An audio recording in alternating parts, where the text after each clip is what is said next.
सुप्रभात प्यारे बच्चों। विषय हिंदी कक्षा 10 की पाठ पुस्तक क्षितिज भाग 2 के पाठ राम लक्ष्मण परशुराम संवाद के 6वें मॉड्यूल के साथ मैं प्रस्तुत हूँ। इस काव्यखंड के रचनाकार तुलसीदास जी हैं। तुलसीदास द्वारा रचित रामचरितमानस के बालकांड से राम लक्ष्मण परशुराम संवाद का यह प्रसंग लिया गया है। सीता स्वयंवर के समय राम द्वारा शिव का धनुष तोड़ दिया गया और उस धनुष के टूटने से शिव के भक्त परशुराम अत्यंत क्रोधित हुए और वो राजा जनक के दरबार में आ पहुँचे। क्रोधित परशुराम धनुष को तोड़ने वाले को अपराधी मानते हुए दंड देना चाहते थे और यहाँ पर वह परशुराम लक्ष्मण और राम से संवाद करते हैं।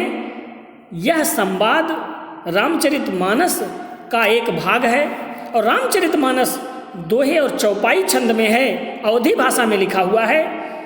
जब परशुराम दरबार में पहुँचे तो सामने धनुष टूटा और राम एक राजकुमार सामने खड़े हैं। उन्हें देख करके वह पूछते हैं कि धनुष को किसने तोड़ा। राम के द्वारा प्रत्युत्तर दिया गया कि नाथ संबुधन भंज निहारा, हुई है कोई एक दास तुम्हारा। आपका ही कोई सेवक इस धनुष को तोड़ने वाला है। लेकिन परशुराम का क्रोध शांत नहीं हुआ, उनका क्रोध बढ़ता ही गया और आगे लक्ष्मण बीच में बोल पड़े। लक्ष्मण से और परशुराम से संवाद काफ़ी उग्र अवस्था में बढ़ गया। लक्ष्मण द्वारा व्यंग्योक्तियाँ कही गई, बहुत ही व्यंग किए गए परशुराम पर और परशुराम भी क्रोध में अपने क्रोध को प्रकट करते रहे। इस प्रकार से पीछे की चौपाइयों में आपने ये जाना कि परशुराम लक्ष्मण को कुटिल निरंकुश बालक के रूप में कहते हैं और कहते हैं कि यह तो अपनी मृत्यु लाना चाहता है, इसलिए मुझसे ऐसे बातें कर रहा। मेरे स्वभाव को नहीं जानता कि मैं अत्यंत क्रोधी स्वभाव का हूँ और मेरा यह फरसा भी बहुत ही खर है, यानी तेज है, दुष्ट है और मेरे गुरु का अपराधी मेरे सामने खड़ा है। ये लगातार उत्तर दिए जा रहा, मैं इसे बिना मारे नहीं छोड़ने वाला, लेकिन हे विश्वामित्र आपके कहने के कारण मैं छोड़ दे रहा हूँ। इस प्रकार विश्वामित्र मन ही मन सोचते हैं, मुस्कुराते हंसते हैं कि यह परशुराम जिन्हें साधारण क्षत्रिय कुमार समझ रहे हैं वो साधारण क्षत्रिय नहीं, आय मैं खाण ना ऊख मैं अजहू न बूझ अबूझ, जिसे वो गन्ने के बना खाण समझ करके खा जाना चाहते हैं, वास्तव में वो आय मैं यानी लोहे से बने खाण, लोहे के बने तलवार हैं। इस प्रकार वो राम और लक्ष्मण की वीरता को नहीं पहचान पा रहे हैं, अभी भी अनजाने बने हुए हैं। और आगे के पद में हम देखते हैं कि लक्ष्मण व्यंग करते हैं कि कहु लखन मुनिशील तुम्हारा, को नहीं जान विदित संसारा। मात पितहि उरिन भयनी के, गुरु ऋण रहा सोचु बड़ जी के। सो जनु हम रही माथे काढ़ा, दिन चली गए ब्याज बड़ बाढ़ा। अब अनाही व्यवहरिया बोली, तुरंत देव मैं थैली खोली। सुनि कटु वचन कुठार सुधारा, हाया हाय सब सभा पुकारा। भृगुवर परशु देखा बहु मोही, विप्र विचारी बचो नृप दोही। मिले न कबहु सुबटरन गाढ़े, द्विज देवता घर ही के बाड़े। अनुचित कई सब लोग पुकारे, रघुपति शयन ही लखनु निवारे। लखन उतर आहुति सरिस भृगवर कोप कृशानु, बढ़त देख जल समवचन बोले रघुकुल भानु। लक्ष्मण परशुराम से कहते हैं कि कहो लखन मुनिशील तुम्हारा। लक्ष्मण परशुराम से कहते हैं कि हे मुनिवर, आपके शील को यानी आपके स्वभाव को, शील स्वभाव को, सज्जन स्वभाव को कौन नहीं जानता। मात पिता उऋण भयनी के, सारा संसार आपसे परिचित है। आप अपने माता पिता के ऋण से तो उऋण भयनी के, उऋण हो चुके हैं, लेकिन गुरु ऋण रहा सोच बड़ जी के। आप पर गुरु का ऋण शेष बचा है, उसे उतारने की चिंता आपके मन में है। गुरु ऋण रहा सोच बड़ जी के, गुरु का जो ऋण है उसे सोच करके आपका मन चिंता में है और आप उसे उतारना चाहते हैं। सो जनु हम रही माथे काढ़ा, दिन चल गए ब्याज बढ़ बढ़ा। सो जनु, ऐसा लगता है शायद आप उस ऋण को हमारे ही माथे से काटना चाहते हैं, अर्थात मुझे मारकर आप शायद गुरु ऋण उतारना चाहते हैं। ठीक है, दिन चल गए ब्याज बढ़ बढ़ा, दिन भी बहुत हो गए हैं, अब तक तो आप पर ब्याज बढ़ बढ़ा, गुरु ऋण का ब्याज बहुत बढ़ गया होगा। चलिए अब आने ही व्यवहारिया बोली, अब किसी हिसाब किताब करने वाले को बुलाइए। आने ही माने बुलाइए, आइए या बुलाइए, व्यवहारिया व्यवहार हिसाब किताब करने वाले को बुला लीजिए।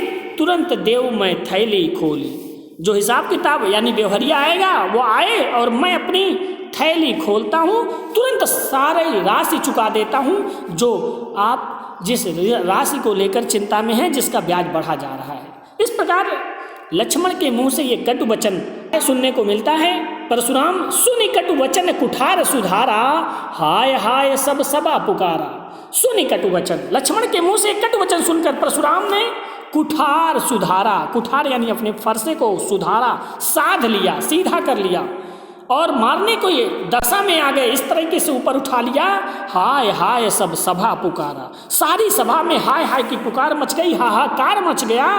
भृगुवर परशु देखा बहुमोही, लेकिन लक्ष्मण माने नहीं, लक्ष्मण भी उत्तेजना में आ गया और उन्होंने कहा कि भृगुवर, हे भृगुवर परशुराम जी, परशु देखा बहुमोही, आप मुझे अपना परशु यानी फरसा दिखा रहे हैं और मैं आपको ब्राह्मण समझ करके, विप्र विचारी बचो नृपद्रोही, विप्र यानी ब्राह्मण, नृप राजा, द्रोही माने राजा के द्रोही, मैं आपको ब्राह्मण समझ करके लड़ने से बच रहा हूँ, लेकिन विप्र विचारी बचो नृपद्रोही, हे मैं ब्राह्मण समझ करके आपको लड़ने से बच रहा था, लेकिन नृपद्रोही, हे राजा के शत्रु लगता है। मिले न कबहो सुभट रन गाढ़े, द्विज द्वेता घर ही के बाढ़े। मिले न कबहो, लगता है कि सुभट माने योद्धा, सुंदर योद्धा यानी वीर योद्धा, सुभट रन गाढ़े, आपको गाढ़े यानी अच्छे, रन माने युद्ध, आपको युद्ध के मैदान में कभी पराक्रमी वीरों से पाला नहीं पड़ा। द्विज देवता, द्विज माने होता है ब्राह्मण, हे द्विज देवता, हे ब्राह्मण देवता, तो घर ही के बाड़े, घर में ही अपने वीरता के कारण फूले फिर रहे हैं, यानी घर के ही बढ़े हुए हैं, घर के ही शेर हैं, घर में ही वीर योद्धा बन रहे, अनुचित कही सब लोग पुकारे। लेकिन लक्ष्मण की ऐसी वाणी कह करके, क्योंकि लक्ष्मण भी उत्तेजना में आकर के युद्ध के लिए तत्पर हो गए थे, आगे बढ़ गए थे, उनकी ऐसी वाणी सुन करके अनुचित कही सब लोग पुकारे। यह सभा में सभी उपस्थित तो कहते कि अनुचित है, अनुचित है, ऐसा कहने लगे, ये उचित नहीं है। रघुपति शय नहीं लखन निवारे, राम ने क्रोधित लक्ष्मण को अपनी आंखों के संकेत से शय नहीं लखन निवारे, निवारे माने रोका, सह नहीं माने आंखों के इशारे से उन्हें और अधिक बोलने से रोका। इस प्रकार लखन उतर आहुति सरस भृगुवर कोप कृशाम, लखन उतर, लक्ष्मण का जो उत्तर है वो आहुति के समान है, यानी लक्ष्मण का द्वारा जो वाणी कही जा रही है वो आग के समान, और भृगुवर कोप कृशान, और भृगुवर यानी परशुराम की क्रोध रूपी आग में लक्ष्मण के वचन आहुति के समान है। यज्ञ की आहुति दी जाती, यज्ञ की आग बढ़ जाती, उसी तरीके से लक्ष्मण जो हैं वो परशुराम के क्रोध रूपी आग को भड़का रहे थे, उसे बढ़ा रहे थे, अपने वचनों से बढ़ा रहे थे। और बढ़त देख जल, इस आग को बढ़ता देखकर जल सम वचन बोले रघुकुल भानु, जल के समान शीतल वचन बोले कौन? रघुकुल भानु, रघुकुल के सूर्य अर्थात श्री रामचंद्र जी। लक्ष्मण का जो उत्तर है वो आहुति के समान है, परशुराम के क्रोध को और भड़काने वाला है, क्रोध रूपी अग्नि को और अधिक बढ़ाने वाला है। उस क्रोध को बढ़ता देख करके जल के समान शीतल वाणी बोलते हुए श्री रामचंद्र ने उनके क्रोध को शांत करने का प्रयास किया। तो बच्चों, इस प्रसंग में देखा जाए तो दोहा चौपाई छंद का सुंदर प्रयोग, अवधी भाषा का सहज सुंदर प्रयोग दर्शनीय है, और अनेक स्थानों पर अलंकारों का भी प्रयोग मिलता है। जैसे उपमा अलंकार का ही प्रयोग देख लें, लखन उतर आहुति सरसी, लक्ष्मण के उत्तर आहुति के समान हैं, यानी तुलना की गई है जल सम वचन, जल के समान वाणी, यहाँ भी उपमा अलंकार है। और भृगुवर कोप किसान, यहाँ भी उपमा अलंकार का उदाहरण है। इसी प्रकार को नहीं जान विदित संसारा, यहाँ पर वक्रोक्ति अलंकार है। इस प्रकार से इसके काव्य सौंदर्य को देखा आपने। और अब चलते हैं कुछ प्रश्नों की तरफ, जिनके माध्यम से आप इस पद्यांश पर अपना अभ्यास कार्य कर सकते हैं। लक्ष्मण ने परशुराम से क्या कहा? प्रश्न नंबर 1, लक्ष्मण ने परशुराम से क्या कहा? परशुराम से कहा कि संसार में ऐसा कौन है जो आपके स्वभाव को नहीं जानता। प्रश्न नंबर 2, लक्ष्मण के अनुसार परशुराम की क्या चिंता थी? लक्ष्मण के अनुसार परशुराम की चिंता गुरु के ऋण से मुक्त होने की थी। प्रस्तुत काव्यांश में किस गुरु ऋण की बात हो रही, उसे चुकाने के लिए लक्ष्मण ने परशुराम को क्या उपाय सुझाया? लक्ष्मण ने परशुराम से कहा कि गुरु ऋण चुकाने के लिए किसी हिसाब लगाने वाले को बुलाइए, मैं सारे ऋण को चुकता करता हूँ। अगला प्रश्न है, लक्ष्मण ने परशुराम से किसे बुलाने के लिए कहा और क्यों? परशुराम से व्यवहारिया अर्थात हिसाब किताब लगाने वाले को बुलाने के लिए कहा। सभा में उपस्थित लोग हाय हाय क्यों पुकारने लगे?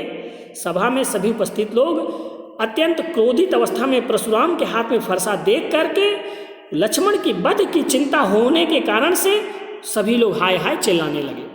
फरसा दिखाने पर लक्ष्मण ने परशुराम से क्या कहा? परशुराम से कहा कि आपको मैं ब्राह्मण समझकर बचा रहा था और रणभूमि में लगता है आपका पाला किसी योद्धा से नहीं पड़ा, आप घर में ही अपनी वीरता दिखाने वाले हैं। अगला प्रश्न, अनुचित कहकर सभा के लोग क्या कहना चाह रहे थे? अनुचित कहकर सभा के लोग कहना चाहते थे कि लक्ष्मण द्वारा परशुराम के लिए अपमानित करने वाले शब्दों का प्रयोग करना गलत है। मात पिता ही उरिन भय नीके, पंक्ति का भाव स्पष्ट कीजिए। परशुराम ने, बच्चों ये जानकारी आपको, परशुराम ने अपने माता का वध पिता के कहने पर किया था, परंतु अन्य भाइयों ने पिता के कहने पर भी माता का वध नहीं किया।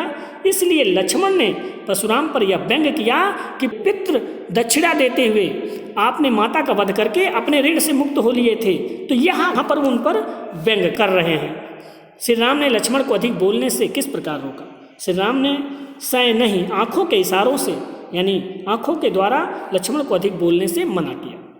परशुराम की क्रोध रूपी अग्नि को शांत करने के लिए श्री राम ने क्या किया? श्री राम ने शीतल जल के समान वचन बोले और काव्यांश में निहित उपमा अलंकार के उदाहरण लिखिए। तो इसकी चर्चा मैं कर चुका हूँ। तो बच्चों, उम्मीद करते हैं कि राम लक्ष्मण परशुराम संवाद के सभी प्रसंग आपको स्पष्ट समझ में आए होंगे। यह पाठ यहीं समाप्त होता है। वीडियो देखने के लिए धन्यवाद। जय हिंद,